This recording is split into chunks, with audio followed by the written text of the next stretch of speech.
Nissan Sentra Series 3 B14 GA14 ang engine niya. Tino-troubleshoot natin yung hard starting niya minsan pagka matagal na hindi nagamit. Meron siyang time na bigla na lang mamamatay. At eto, buti nasaktuhan mga bossing. Eto. So baka may ganong issue yung mga sasakyan ninyo. Ayan o. May gasolina nang lumalabas dito sa vacuum tube ng fuel pressure regulator. Ayan o.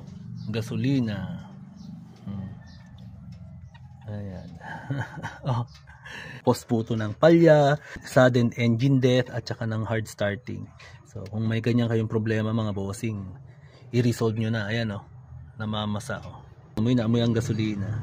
Pagka ganyan mga bossing, pwede nyo naman i-condemn muna ito. Pansamantala lang mga boss kasi kailangan na may vacuum din dito para sa pag-regulate din ng gasolina. So pansamantala para hindi siya biglang mamatay o mapa-under nyo siya, i-condemn nyo muna yung vacuum niya. Pwede nyo munang tanggalin tong hose na to and then barahan nyo lang to. Kasi tataas naman ang minor nyo pag naka-open to. And possible din na pag naka-open yon, maaring pag mainit na yung engine, maaring magkaroon din ng sudden engine death dahil magkakaroon siya ng vacuum leak.